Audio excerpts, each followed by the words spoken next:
Gigil na ba kayong maningil? At bagong taon, bagong pagkakataon. Para gumanti? Maria Makiling, tulungan mo ko! Dito iikot ang pinakabagong revenge drama series na magpapakulo ng inyong mga dugo tuwing hapon. Kung ano man yan, game ako dyan. Ayun o! Hoy, kibigay ka! Hoy! Ito ang Makiling, ang unang pasabog na handog ng GMA Public Affairs ngayong 2024. Payapa ang pamumuhay ng dalagang si Amira sa bundok ng Makiling. Nagmula siya sa pamilya ng mga manggagamot at albularyo. Dahil sa pangarap na maginhawang buhay, makikipagsapalaran si Amira sa Maynila. Mamamasukan siya bilang janitress sa isang university. At dito magkurus ang landas nila ng Crazy Five, ang mga bully at tinik sa buhay ni Amira. I'm TJ Marquez at ako po dito si Oliver. Isa po itong spoiled na anak ng principal ng school. So medyo dahil anak nga siya ng principal ng school, kahit anong kalokohan ginagawa niya, nakakalusot.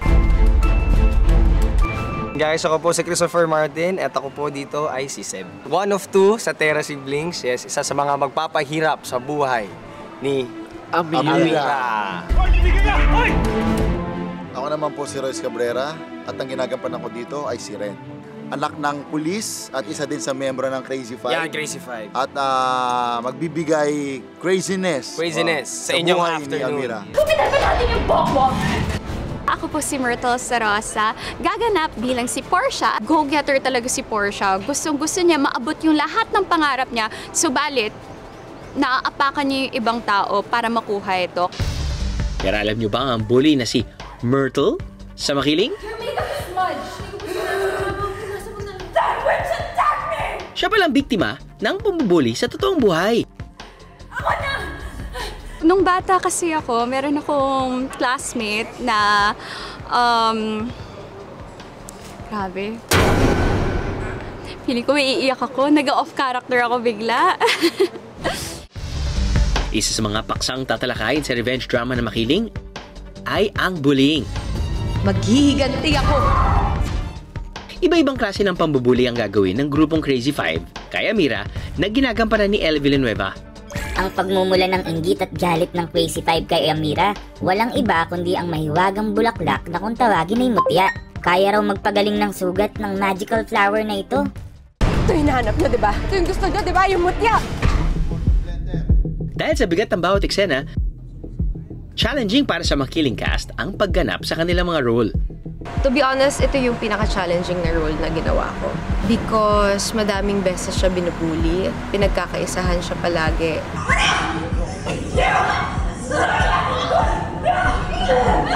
Ang hirap ng pinagdadaanan ng character ko. May times na hindi na ako nakakatulog sa bahay. Nadadala ko siya sa bahay. Feeling ko ako pa din si Amira. Mahirap mag-let go sa character. Tension, action! Bukod kay Elle, malaking hamon din para kay Myrtle ang papel ng kontrabida. Mula sa Makiling, siya ang reyna ng pambubuli. Sa totoong buhay, siya pala mismo ang biktima ng bullying. Nung bata kasi ako, meron akong classmate na, grabe. Feeling ko iiyak ako, nag-off character ako bigla. This was back in grade school. Meron akong classmate na sinabihan niya yung lahat ng classmates ko na bawal ako kausapin. Kapag kinausap ako, magkakaroon sila ng parang sakit. Kukuha ng sand, tapos ibabato sa akin. Tapos yun yung laro nila dati. And back then, hindi ko naisip na bullying siya. I was just thinking na siguro yun siya. Pero it really stopped me sometimes from going to school. Yun yung dahilan kung bakit sobrang naging fan ako ng anime. But eventually, years later, nakilala ko ulit yung bully ko na yon and she apologized. Maraming types ng bullying. Isa dito, ang very common is physical. Ito yung meron ng aspeto ng pananakit. Another naman is social bullying. Meaning, ito naman yung form ng bullying kung saan ina-exclude, for example, isang individual from a group. So parang pinapa-make feel nila na ang isang individual ay hindi kasali. Ang impact nito is very significant sa emotional state, sa psychological state or mental state ng isang individual. Magkakaranas sila ng signs and symptoms of depression, nagkakaroon sila ng trauma because of the bullying, So nagkakaroon also ng anxiety attacks. And of course, may impact din ito sa kanilang kalusugan, physical. My take on bullying, of course, I don't like bullying. Sana hindi na lang siya ginagawa ng ibang tao. Sana hindi na lang nila pinapasa yung pain nila sa ibang tao. Kasi tao lang din kami, tao lang din tayong lahat, di ba? Nakakaramdam tayong lahat. Ito ay tingin natin nakakaapekto na sa ating pagkatao. Number 1, i-report natin kaagad. Let's speak up kung meron tayong mga trusted individuals sa school or sa ating family. Alam natin na ang support system is very important para we don't go through this situation on our own. Sa school community, dapat ay strengthen nila ang kanilang campaign about no to bullying, no to violence. Nabes na kasi natin pinapahirapan si Amira. Tandaan mga kaha, kailanman ay hindi naging tama ang anumang uri ng pambuli. Pero hindi matatapos sa pang-aapi ang kwento sa makiling. Dahil si Amira, magbabalik at maghihiganti. Ayun o! Hoy, tumigil ka! Hoy! Magtagumpay kaya siya? O baka siya mismo ang lasunin ng kanyang galit? Mapapanood na ang makiling simula bukas mga kapuso, 4:05 PM sa GMA Afternoon Prime. Sa probinsya ng Laguna matatagpuan ang isa sa mga pinakakilalang bundok sa Pilipinas. Ang Bundok Makiling. Bukod sa angking ganda, ang Makiling nababalot din ng samot-saring hiwaga.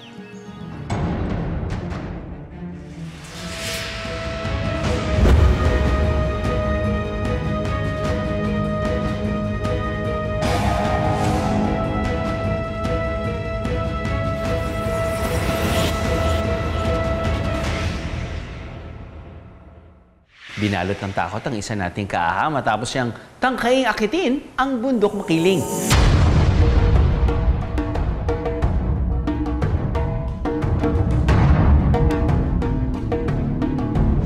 Membro po ako ng Pag-asa Youth Association of the Philippines ng Las Piñas City. Karoon po ng plano yung organization po namin na magkaroon ng team building sa Mount Makiling po.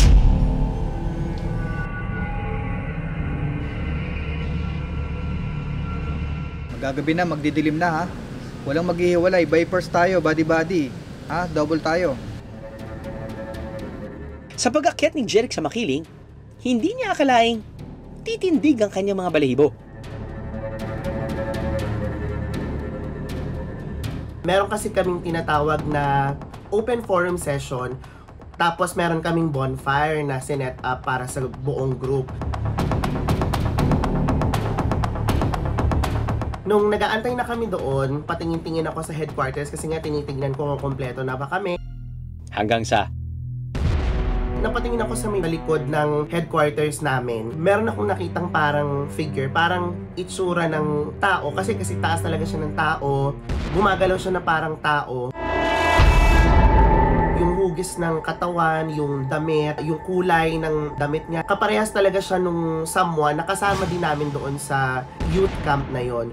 Pagbalik niya sa camp, nasorpresa ako na yung tao na akala kong dumaan doon sa likod ng headquarters, nandoon na nga siya, kasama na nga namin siya sa bonfire. Talagang mas kinilabutan ako, mas tumindig yung balahibo ko kasi imposible kasi na mapupunta siya doon sa location namin. Parang may nakita ko doon, kakaiba. Ang hinala ni Jeric, ang nilalang na kanyang nakaengkwentro.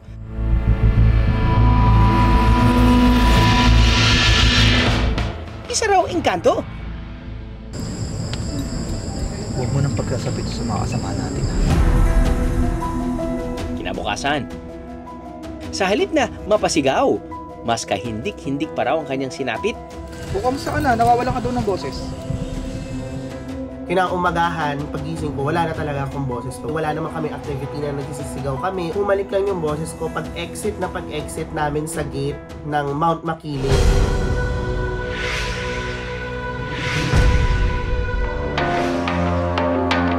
Kung agham ang pag-uusapan, alam niyo ba ang Makiling ay isang inactive na stratovolcano? O yung mga bulkan na hugis cone?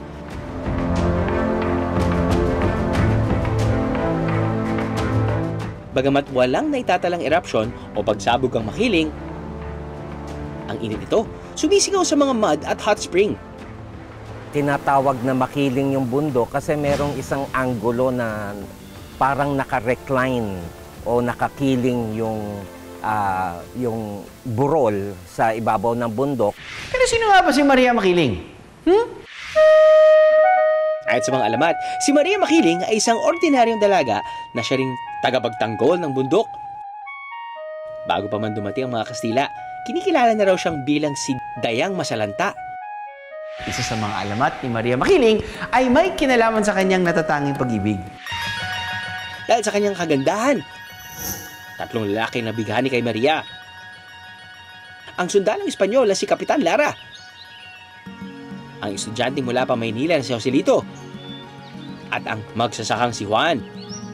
Pero sa 3 makikisig na ito, ang one and only ni Maria ay si Juan. Sa galit at selos ni na Kapitan Lara at Joselito, plinahan nila kung paano mapaghihiwalay sina Juan at Maria. Napagbintangan si Juan na sinunog daw niya ang isang barak sa mga Kastila. Naku po! Hindi po totoo yan! Fake news! Dahil dito, hinatulan siya ng parusang kamatayan. Oh no! Kawawa naman si Maria. Dahil sa sukdulang puot sa sinapit ng sinta niyang si Juan, isinumpa ni Maria ang mga lalaking hindi kayang tumanggap ng pagkatalo sa pag-ibig. Hindi na muling nagpakita si Maria sa bundok Makiling. Pero ang kanyang kwento ng galit sa mga kalalakihan, unti-unting kumalat at naging bahagi na ng mga kwentong bayan. Ang kwento tungkol kay Maria Makiling ay parte ng tinatawag nating kaalamang bayan o folklore ng mga Pilipino. So merong leksyon ito lalo na para sa mga bata. Sa laok ng ating imahinasyon at sa yaman ng ating kultura, maging sa mga bundok na gaya ng Makiling, umuusbong ang mga kwento na talaga namang mahiwaga at nakahuhumaling. Aha!